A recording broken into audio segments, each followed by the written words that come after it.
Welcome to the Allison Knows Podcast, your go-to source for making sense of a world brimming with information. It really is brimming, isn't it? Absolutely.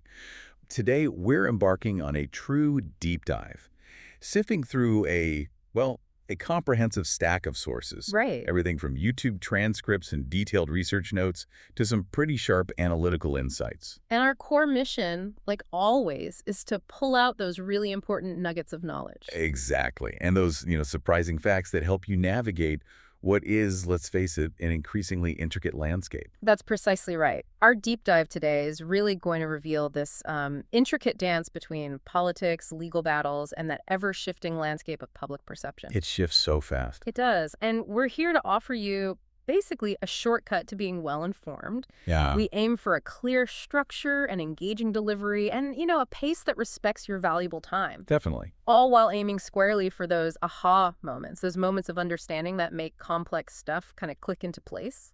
Love those moments. Okay, so what are the central themes we'll be dissecting today? Well, we're going to meticulously unpack how central figures, controversial legislation, the legal system itself, and those powerful media narratives, how they all intertwine, Right. how they shape public opinion, and ultimately societal outcomes. Okay. And we're kicking things off in a slightly unexpected way, I think. Yeah, a little bit, with a touch of humor that surprisingly has some pretty deep roots in the political discourse we're exploring.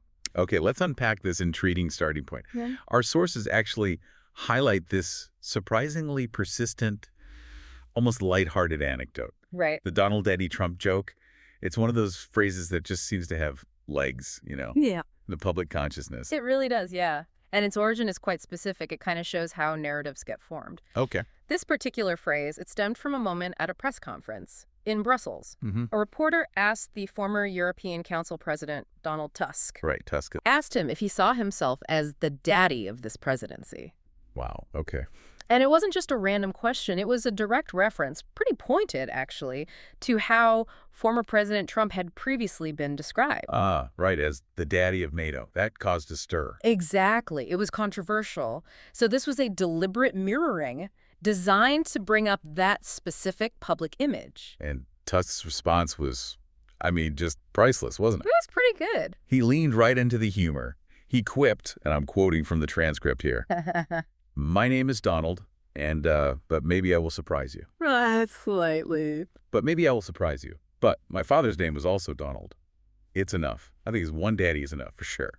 Especially with the same name." It was witty, wasn't it? Memorable, self-deprecating. It totally disarmed the question. Completely. But at the same time, almost subtly, it kind of reinforced the very narrative it was making fun of. That's the fascinating part. Yeah, how that seemingly lighthearted exchange, despite the funny tone, actually serves to underscore these much broader media narratives and public perceptions around Trump's often discussed image.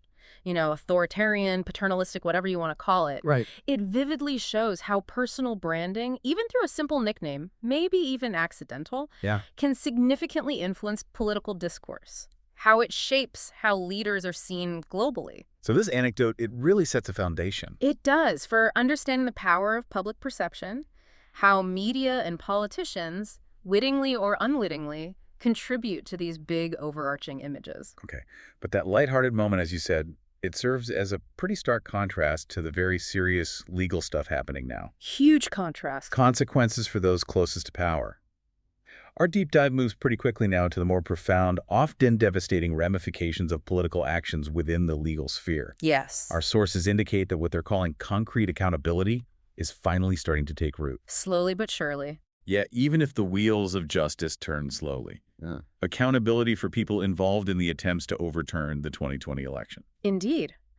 And the source materials, they meticulously detail these devastating consequences that have begun to unfold for several of Donald Trump's former attorneys. Okay. These outcomes, as our sources frame them, they really serve as a stark cautionary tale. A cautionary tale. Yeah, for anyone who might consider actions that undermine, democratic processes or ethical legal conduct, we should probably delve into some specifics here. Yeah, give us the rundown. Who exactly are we talking about, and what consequences did they actually face? Okay, first on the list we have Kenneth Chesebro. Chesebro, right. He's unequivocally identified by our sources as the architect of the fake elector scheme. The architect, that's a strong term. It is a strategy designed specifically to subvert the legitimate electoral process. And the consequence. Well, the state of New York took decisive action, permanently disbarred him. Permanent, so he can't practice law there anymore. Nope, gone.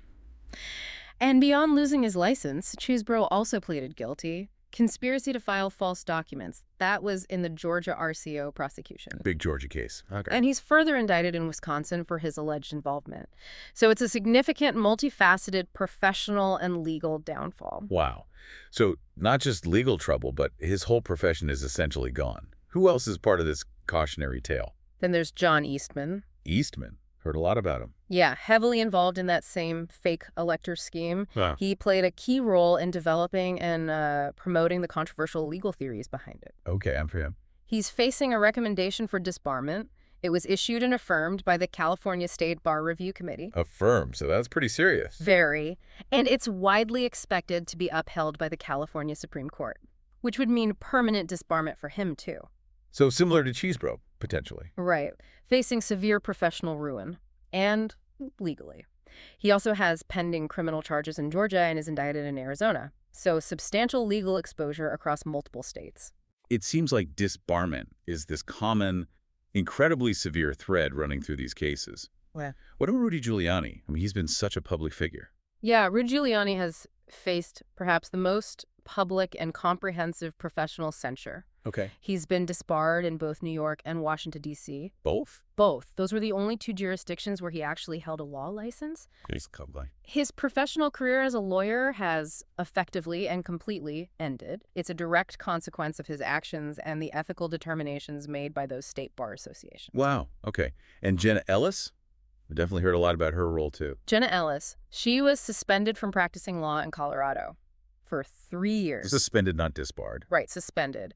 But the action was specifically for her role in trying to help Donald Trump steal an election. Okay. So while it's not permanent disbarment, a 3-year suspension, that's a massive blow to her career, her income, her standing. It clearly marks her as someone who acted unethically, violating legal standards. Our sources really emphasize the profound personal and professional ruin implied here. Absolutely. Their professional reputations are considered in tatters, is the quote.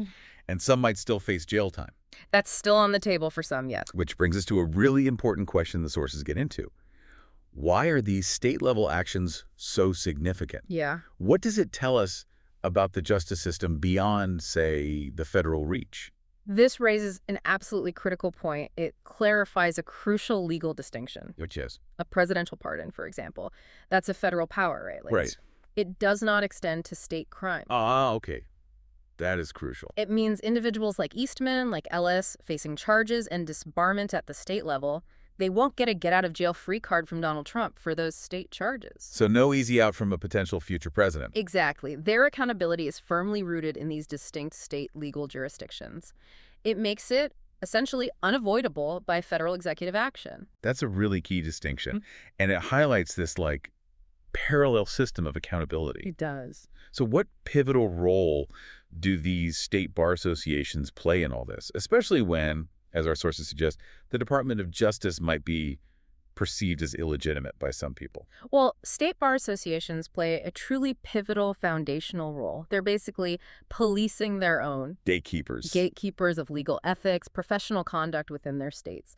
So when the DOJ, the federal entity, is seen by some as maybe politicized or maybe just unwilling or unable to act decisively for whatever reason, these state bodies become absolutely crucial for maintaining the integrity of the rule of law. Okay. And what's more, our sources explain these reciprocity rules among state bars. Reciprocity, what does that mean? It generally prevents state hopping by unethical lawyers. So if you get disbarred or suspended in one state for misconduct, other states typically honor that decision. It makes it virtually impossible to just pack up, move your practice, and set up shop somewhere else. So it creates a pretty robust system across state lines. It does, a system of accountability. And beyond the bar associations themselves, we're seeing a broader call for action at the state prosecutor level too, right? Yes, there's a strong, persistent call, particularly from those really concerned about accountability. Yeah.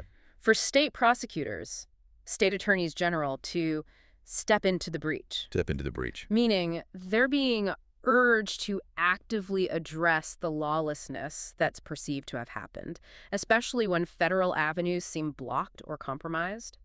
So it signifies a pivot towards state mechanisms for justice. A crucial pivot, yeah. To deliver justice and uphold legal principles when maybe the federal level isn't or can't. It's important, though, to acknowledge the sources also consistently note how slow this whole process is. Oh, absolutely. The disbarment procedure, for instance, is inherently lengthy Very lengthy. because of extensive due process rights for attorneys. Right. They get their day in court, so to speak, even in bar proceedings. So accountability is happening, but it's not like a quick rapid-fire event. Not at all. It takes time. Okay. So while these individual legal battles are playing out, there's this even larger legislative drama unfolding. On Capitol Hill, Yes, big one. one that promises really widespread economic and political consequences for the whole country. Let's shift our focus now to this proposed budget bill. Mm-hmm. Okay, so our sources introduced this central piece of proposed legislation, and it's got these vastly different descriptions, right? Completely different branding, yeah. Donald Trump calls it the big, beautiful bill, Hmm. paints this picture of prosperity. Mm-hmm. But then simultaneously, it's widely criticized by others as a big, ugly bill Right. with an equally big, ugly cost to taxpayers. Mm-hmm. This stark contrast, it's fascinating, isn't it? It immediately signals how controversial this thing is. It really does. And what's truly fascinating, or maybe alarming, is the sheer colossal scale of its predicted financial impact. Okay, let's get into the numbers. Our sources detail that it's projected to add a staggering $4 trillion to the national debt. $4 trillion with a T. With a T, and at the same time, increase the federal deficit by $2.4 trillion over the next decade. Okay, so massive debt, massive deficit increase. Can't wait, there's more. As part of this package, it also seeks to raise the national debt ceiling by an unprecedented $5 trillion. $5 trillion more on the ceiling. Yes.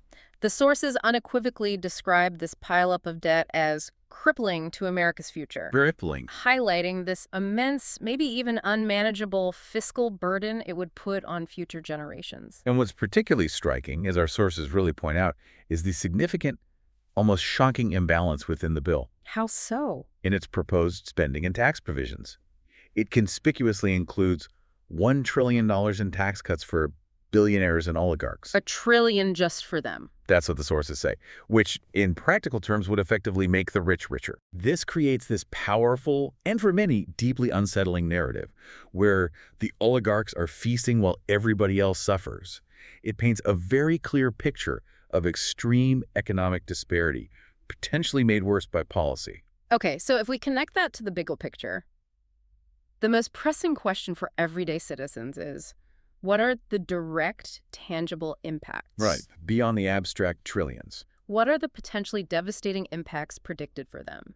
Our sources elaborate on a series of truly devastating projected cuts to social safety nets, critical infrastructure, demonstrating a clear, immediate cost to citizens across vital sectors of their lives. Okay, give us the breakdown of those impacts, because these are the details that really hit home for people. Daily lives, future prospects. Absolutely. Let's start with healthcare. Okay. It's estimated that a staggering 17 million Americans would lose health assistance. 17 million. Yes, effectively ripping away healthcare from millions of vulnerable individuals and families. That's huge. Then, on the front of crucial infrastructure and community services, the bill is predicted to lead to the closure of hundreds of rural hospitals. Rural hospitals closing. That's devastating for those communities. And potentially 1 in 4 nursing homes. 1 in 4.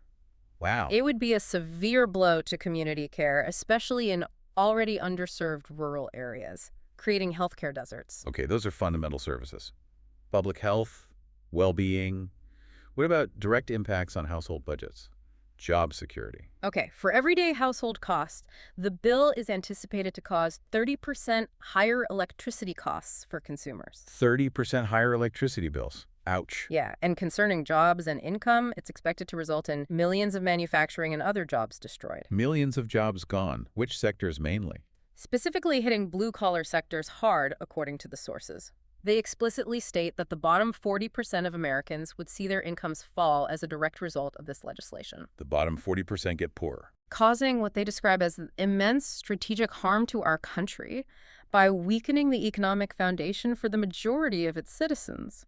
So this really isn't just about abstract financial figures. It's about Yeah. real people losing healthcare access, facing job losses, enduring much higher daily costs. Precisely. And the burden doesn't stop with us, right? It affects future generations. No, it extends far into the future. The increased national debt from this bill is explicitly expected to cause suffering for families, inheritances, and Social Security. Suffering for families, inheritances, Social Security, that's long-term damage. Suggests a long-term intergenerational burden.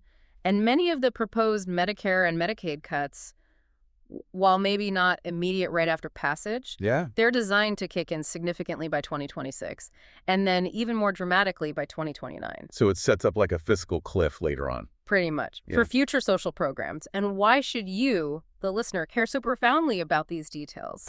Because these economic impacts are seen as disproportionately affecting the most vulnerable communities. Kids, the elderly, the disabled. It lays the groundwork for significant future societal problems and makes existing inequalities even worse. Okay. Given these incredibly severe predictions, this broad scope of negative impacts, what's been the public reaction? How are political opponents strategizing against its passage? Sounds like a major political storm brewing. Oh, there is a very clear and negative public sentiment against this bill. For instance, a Fox News poll. Fox News. Interesting. Yeah, which often polls a more conservative audience, indicates that 59% of Americans oppose the bill. 59%, that's a solid majority. It is. And the main reason cited for this opposition is a widespread belief that the bill will help wealthy people, not them. This significant public opposition coming from across the political spectrum is a powerful political factor, can't be easily dismissed. And what's particularly notable and kind of intriguing is this critique from an unexpected source, Elon Musk. Right. Despite his well-known past support for Trump, Yeah. Musk publicly criticized the bill in very strong terms. He labeled it political suicide for the Republican Party Political suicide. and described its contents as utterly insane and destructive. Okay. This kind of high-profile criticism, coming from someone once seen as a staunch ally, it can significantly amplify negative public perception. It shows how key figures, even outside traditional politics, can really influence the conversation. Did he give specific reasons? Yeah, Musk specifically criticized the bill for giving handouts to industries of the past while severely damaging industries of the future, echoing concerns about economic priorities. Handouts to the past, damaging the future. And that potent criticism ties directly into the strategic efforts being made by Senate Democrats, led by Chuck Schumer. What are they doing? They're using a procedural tactic, forcing a full reading of its 940 pages. Reading all 940 pages out loud. Yes. And it's not just formality. This strategic move is deliberately designed to draw attention to all the things that are in that bill. To expose it. Exactly. Exposing its dangerous contents to the public. Their aim is to shape public understanding, gather widespread opposition, and just increase the political cost for anyone supporting it. It's a transparency move, basically. Designed to create a public outcry. Pretty much. And the political predictions around this bill, they're quite bold, far-reaching. What are they saying? Our sources suggest its passage is seen as irredeemable for the GOP. Irredeemable. And a potential death knell for much of the MAGI movement itself. Wow. Even predicting it could lead to Democrats taking back the House in 2026. So huge potential political fallout, tying economic policy directly to election results. Absolutely. And given how heavily the public's perception of this bill is mediated by news, by social media, Right. it's critical that we now consider the broader influence of media and cultural forces, how these complex events are actually understood by people. Definitely. Let's get into that. Okay, let's unpack this crucial aspect. Our modern information landscape.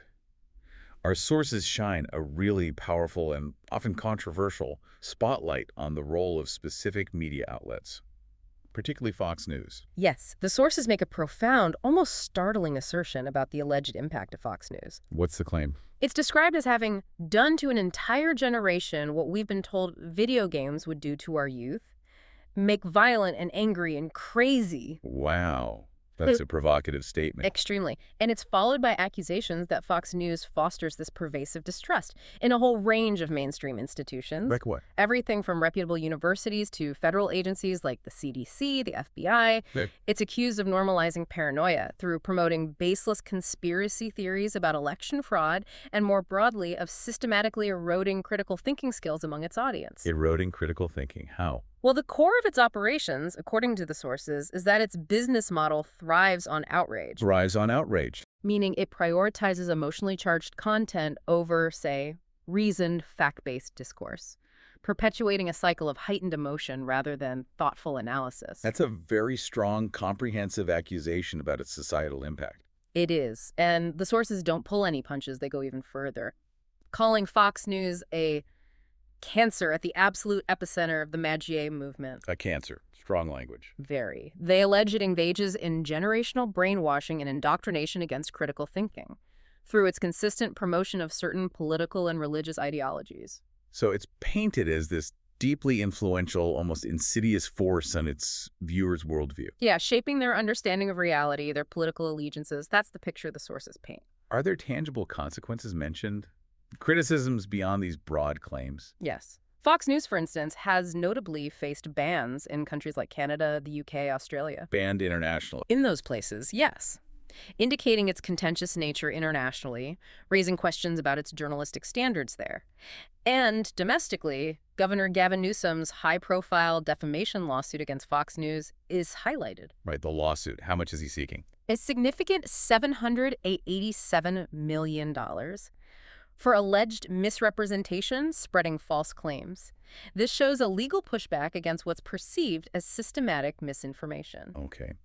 So for you, the listener, the sources really emphasize the paramount importance of critical media consumption, now more than ever. Absolutely essential. They stress the urgent need for citizens to independently verify information and consult non-sensationalist sources, like C-SPAN for policy details. Right. Get the raw data where possible. This is presented as a stark contrast to what they call infotainment, Infotainment. which prioritizes sensationalism over objective substance, potentially misleading or misinforming the public. So be aware of how you're getting your news, not just what news you're getting. Exactly.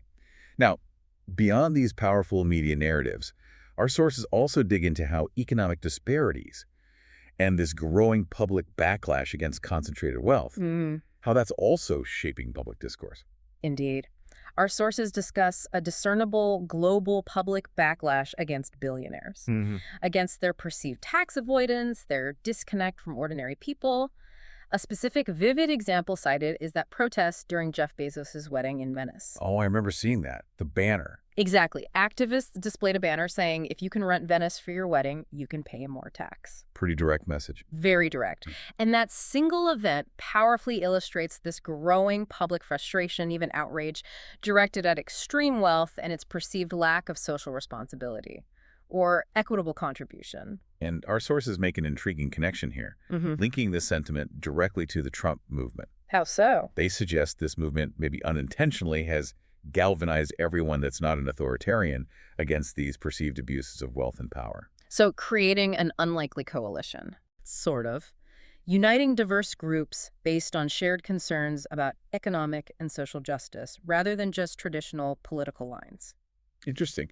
And this point further reiterates that consistent critique in our sources that certain Republican economic policies, like parts of Trump's tax plan, are not fiscally responsible, that they've actually contributed significantly to the national debt. Right. The sources directly suggest a failure of the trickle-down theory, especially when greed is present at the top. Meaning the wealth doesn't trickle down, it just concentrates. Exactly, leading to greater disparity, not widespread prosperity. That's the argument presented. Okay. So from these domestic economic concerns, our sources also transition. They explore complex international conflicts and the figures navigating them, revealing another layer of potential instability. Right, moving to the global stage. Our sources bring up a pretty significant, rather stark prediction. Donald Trump is seen as potentially leading the U.S. into more international conflicts. Which ones? Possibly against it, Anna. And crucially, without sufficient internal or external support. That's a very stark forecast, isn't it? Especially in It is. And the sources elaborate with some concerning details.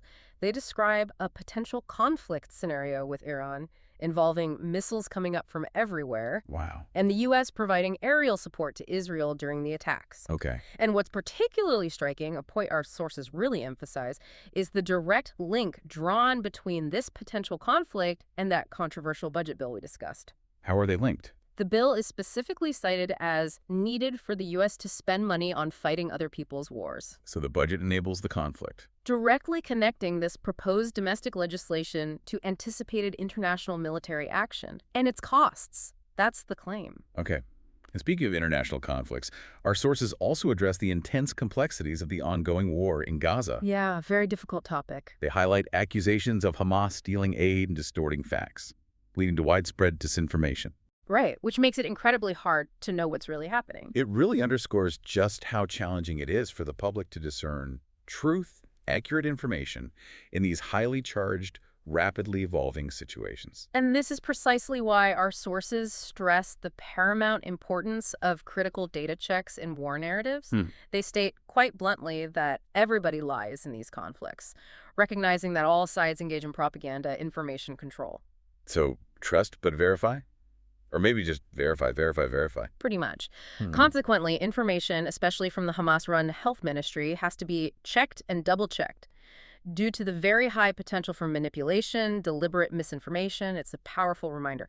Question sources. Seek verification. Definitely. Our sources also introduce a particularly controversial figure related to these international discussions, Pete Hegseth, Hegseth, okay. described in our materials as Trump's incompetent SecDef, Secretary of Defense. Incompetent SecDef. That's a strong label from the sources. What did they say about his conduct? Statements. Well, the sources meticulously detail his problematic public statements.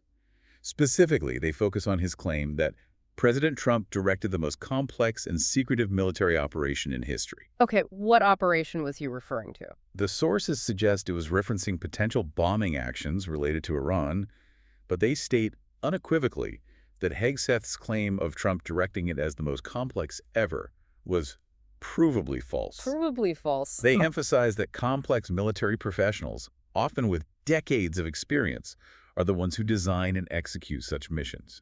Presidents typically simply said, go. It's sharply contrasted with genuinely complex operations like, say, the Bin Laden mission or D-Day landings, where strategic planning involved intricate coordination across many levels. So Hegseth's statement is framed as an attempt to diminish the expertise of military professionals and inflate Trump's personal role, possibly for political gain. That's the interpretation in the sources. And Hegseth's controversial stance on women in combat is also highlighted, right? Right. Yes. Our materials note his refusal to acknowledge female pilots in that alleged Iran mission, clinging to the phrase boys and bombers. Boys and bombers, even though women have served in those roles for a long time. For a significant period, yes. The sources point this out, suggesting it speaks to a persistent ideological view that clashes directly with the realities and advancements within the modern military. Okay. Beyond these specific figures, the sources also mention broader geopolitical analyses. They do. They mention computer analysis that strongly advised against making deals with Russia and Iran for normal relations. Why? Due to the significant ongoing risk of them simply rearming and then subsequently unlacking the West. Okay. Furthermore, there are striking predictions about Russia's current military situation. Like what? That Putin's military is running critically low on reserves, and that his biggest personal fear is being arrested or locked up. Because of international indictments? Presumably, yes. The sources even anticipate his potential downfall maybe happening as early as August. Wow, that's a bold prediction. Suggests continued global instability, potential major shifts in power. Exactly. A complex confluence of factors. Right. From these pressing geopolitical issues, our sources also provide insights into deeper societal and cultural divides and transformations happening right here in the U.S. Shifting focus back home. Let's explore how cultural trends, particularly these very strong criticisms leveled at certain big churches, are influencing voter behavior and fundamentally reshaping societal divisions. This is a very specific yet profoundly impactful angle our sources take. They certainly do, and their critique is quite pointed. Our sources detail a robust criticism aimed at certain large churches and evangelical schools, describing them as a multi-billion-dollar industry that pays $0 in taxes. Multi-billion-dollar tax exempt? While simultaneously and actively promoting specific political agendas, these institutions are accused of engaging in what the sources call generational brainwashing and indoctrination against critical thinking. Brainwashing. That's incredibly strong. Within their congregations, their student bodies, some are even labeled a cancer at the absolute epicenter of the Magio movement. Again with the cancer label. And, even more disturbingly, characterized as a death cult. A death cult. Why? that allegedly wants women to die over receiving abortion care and LGBTQ kids to commit suicide, all while actively promoting Christian nationalism and hateful ideologies.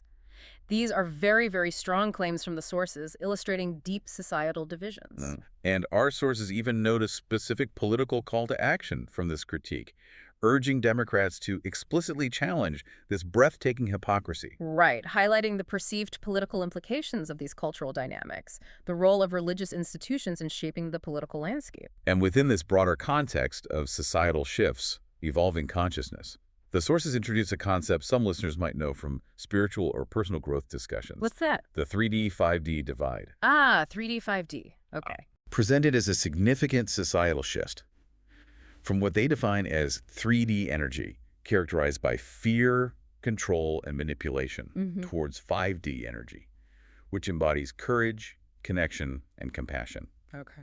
Individuals are encouraged by the sources to consciously align with this 5D energy for emotional maturity and soul growth, suggesting a deliberate move towards a more positive, empathetic, enlightened collective consciousness, especially facing global challenges. Interesting concept, a shift in consciousness. Right. From these broad cultural shifts, we now need to delve into some very specific and often difficult social issues highlighted in the sources. Okay, let's brace ourselves. Our sources present a stark, truly alarming prediction. It connects two issues that might seem separate at first glance. Okay. The curtailment of abortion rights is directly linked to a predicted explosion in crime over the next 15 years. An explosion in crime linked to abortion rights. That's a significant forecast. Deeply concerning. And our sources elaborate on the chilling reasoning behind it. What's the logic? They attribute this potential crime rise to an increase in the number of children born into really adverse circumstances, such as Deep poverty, cycles of addiction, severe disability, often without adequate social support systems in place. Right. This, in turn, is predicted to lead to a significantly higher risk for various societal ills, like juvenile offenses, widespread homelessness, and most disturbingly, an increased vulnerability to human trafficking. Wow. So the sources draw a direct, very clear line from policy decisions Right. to long-term societal decay and suffering. That's the argument presented. And this concerning trend, they say, is made worse by other economic policies. Like the budget bill cuts we discussed. Exactly. Our sources link this directly to the economic cuts enacted by Republicans, seen as exacerbating these issues. Wow. These cuts, they argue, strip away crucial support networks, leaving vulnerable children susceptible to poorly monitored institutions and a struggling foster care system. The foster care system, in particular, is depicted as a deeply troubling pipeline for human trafficking. A pipeline. That's horrific. A system meant to protect kids, but allegedly failing in critical ways, leaving them exposed to profound dangers. This deeply disturbing connection to human trafficking, it leads us to even more specific, even darker allegations in our source material. Okay, darker still. Yeah. Our sources discuss a dark undercurrent of ongoing slave trade and human trafficking Ongoing slave trade. that they allege exists within certain segments of society. The claims are incredibly serious, suggesting that descendants of slaveholders are still involved in these illicit operations, Still involved. Wow. exploiting vulnerabilities. Yeah. They're alleged to operate from private islands and to strategically exploit systemic weaknesses, like in the foster care system, preying on the most marginalized, unprotected people. It paints a chilling, expansive picture. Historical abuses may be perpetuating into modern, hidden forms. And the sources go further, mentioning specific entities, even named individuals, linked to these profound allegations. Who or what? They identify Epstein's Island, Of course. the alleged activities surrounding Sean Diddy Combs, Right, that's been in the news. and even the Trump modeling agency, all identified as potential subjects of upcoming bombshell exposés. Serious, far-reaching claims about very public figures and institutions. And there's this urgent, almost fervent call for justice, for exposure, emanating from our sources, Against whom? directed against what they term rich, white pedophiles with money that are stealing us blind. Wow. This extends to a fervent desire for every senator that went to one of those parties, every judge, every corrupt politician and businessman to be exposed. Full public scrutiny, legal accountability. That's the call. The sources predict a truly dramatic turn of events, noting that a huge expose is expected within the next 6 months, 6 months. with the potential, as they put it, to tear the whole thing open, reveal a network of hidden evils. Okay. That's a lot to take in. Heavy stuff. Very happy. From these profound and deeply disturbing societal issues, let's maybe pivot slightly to a more personal, yet incredibly relatable, digital dilemma presented in one of our sources. Okay, a shifting gears. What is it? The pervasive problem of copyright infringement, particularly on platforms like YouTube. Yes. Content theft. A huge issue for creators. Our sources share this compelling real-world anecdote from a content creator. Okay. This person experienced firsthand the frustration, the economic impact of having two channels that were pirating, thieving their videos. Ugh. Pirating and thieving? Yeah. These channels would just take the original creator's content, maybe make a superficial change like the background, Right. Minimal effort. but keep the full video intact, directly re-uploading it as their own. It's common and incredibly damaging for creators who rely on their intellectual property. Absolutely. Cuts right into their livelihood. And this creator detailed the significant challenges they faced trying to get the stolen content removed. Let me guess. Platform wasn't helpful.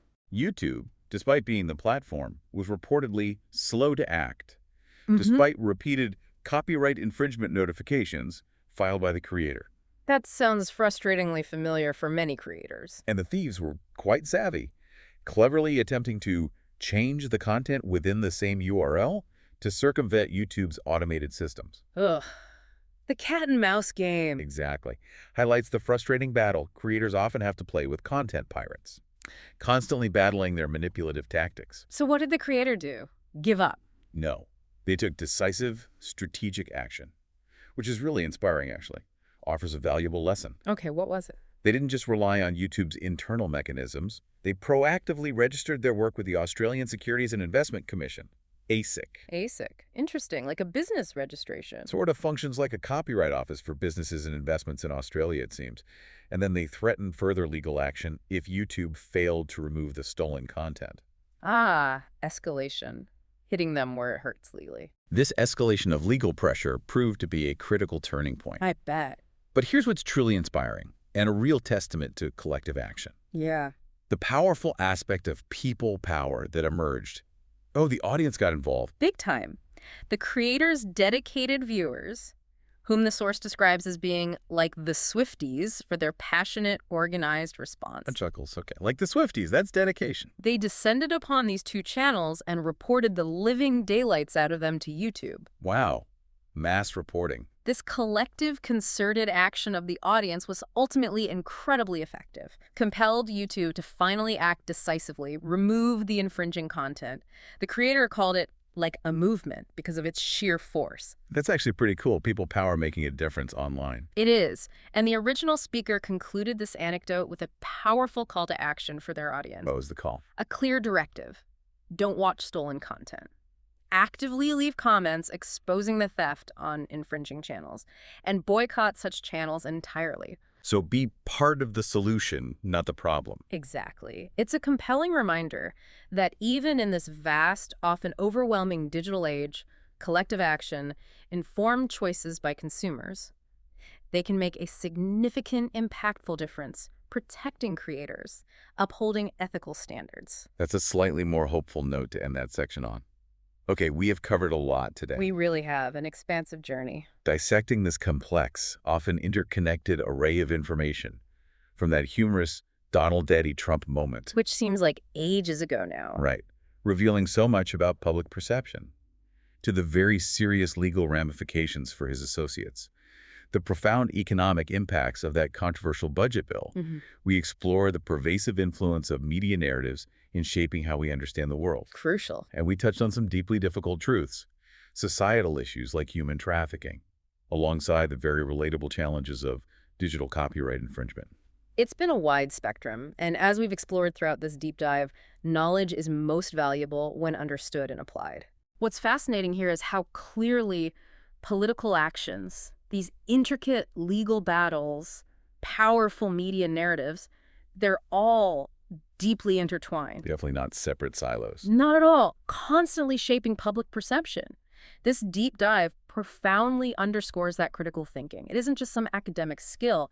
It's absolutely essential in a world saturated with information where figuring out truth from noise is more vital than ever. Here's where it gets really interesting for you, our listener. Yeah. The sources consistently highlight this powerful underlying theme, woven through all these disparate topics. Which is? The significant, undeniable impact of public awareness and informed action. The power of the informed public. Exactly. Whether it's through demanding legal accountability, actively resisting controversial, potentially harmful policies, or even engaging in collective community action against digital theft, like we just heard. An informed and engaged public can truly make a difference. Your understanding, your participation, they are powerful catalysts for change. Which raises an important question for you to consider as you move forward with these insights. Let's hear it. Given the compelling insights we've discussed today, how profound economic impacts can swiftly shift public perceptions and even be the death knell for established political movements? What unexpected significant shifts might we start to see in our political landscape in the near future? Good question. How might these shifts be driven directly by citizens? People personally experiencing the tangible consequences of policy decisions. And most importantly, how can an informed public continue to leverage its collective power? Not just to demand accountability, but to actively drive positive change. Lots to think about there. We encourage you to share your thoughts on this. You can find us and join the conversation on Spotify and YouTube. Just search for Allison Knows. And hey, while you're there, maybe like, subscribe, and share. It really helps us keep these deep dives going. Absolutely. Your engagement makes a difference. Thank you so much for joining us on this deep dive into some truly complex and impactful issues. We sincerely hope this exploration has given you new insights and a much clearer understanding of these critical dynamics shaping our world. Thank you for listening to the Allison Knows podcast. Follow Allison on Blue Sky, YouTube, and TikTok.